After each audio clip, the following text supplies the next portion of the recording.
Stepping into the shoes of fan-favorite Walking Dead characters like Daryl Dixon, Rick Grimes, Michonne Hawthorne, and Carol Peltier through the magic of VR certainly has its moments.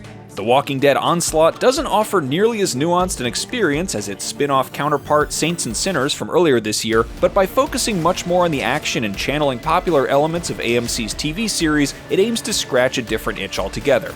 Weirdly though, a lot of its mechanics don't feel built for VR, and it never does much to contribute to Walking Dead lore, so it's just fine if you're here for a good old-fashioned zombie-themed arcade shooter with a lot of guts and only a few brains.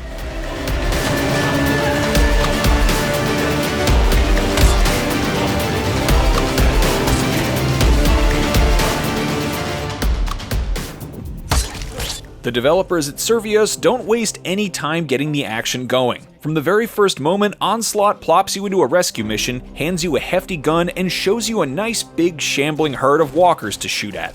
That's what The Walking Dead Onslaught is all about, and aside from some item collection, it never really moves beyond it. Onslaught is split into two major modes, a short 5-hour story campaign starring Norman Reedus as Daryl Dixon, and an infinitely replayable supply run mode where you grab as much loot as you can while outrunning an impenetrable wall of walkers. They're linked together in that the progression through the main story is gated by how many survivors you've recruited in Supply Run, so Supply Run mode is clearly there to serve as a loot treadmill that buffers out the length of the campaign. It does double as a fun way to test out your newest and best weapons though, so it's generally the acceptable kind of padding.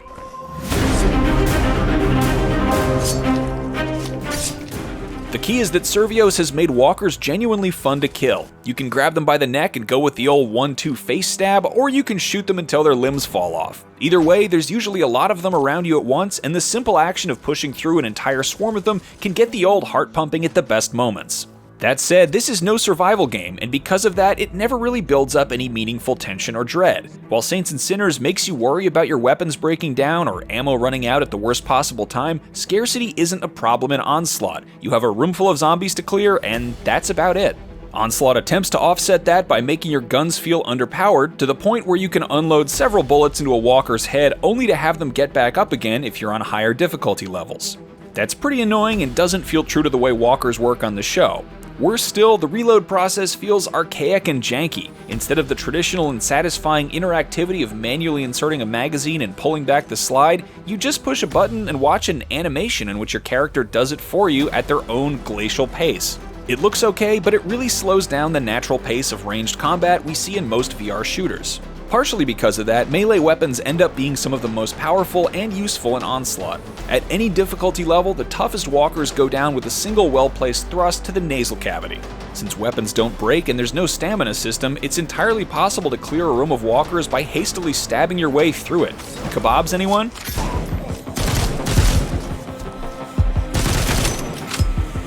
Collecting items is fundamental to progressing through Onslaught's campaign, but it doesn't feel good to do.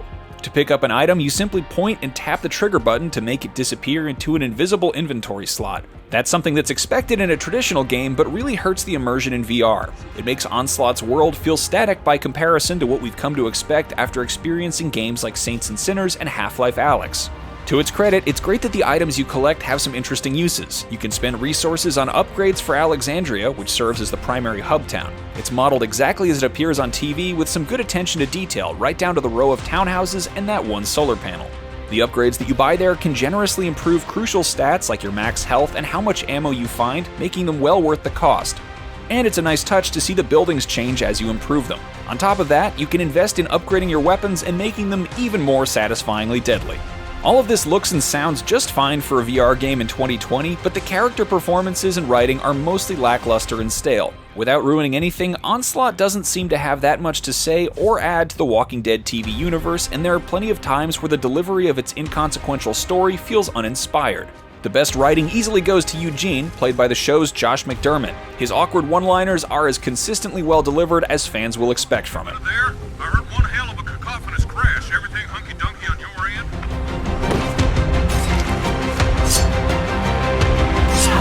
The Walking Dead Onslaught has all the trappings of a pretty good hack-and-slash zombie game, but it's not quite up to par in terms of interesting VR interactions, and its flavorless story mode clocks in at a measly 5 hours. It's great to see performances from Norman Reedus and the rest from this perspective, but its use of the popular TV show characters and environments is lacking because it never goes anywhere or tells us anything we don't already know. That makes it much harder to recommend for anything other than fan service alone. For more VR and zombies, check out our reviews of The Walking Dead Saints and Sinners and Half-Life Alyx, and for everything else, stick with IGN.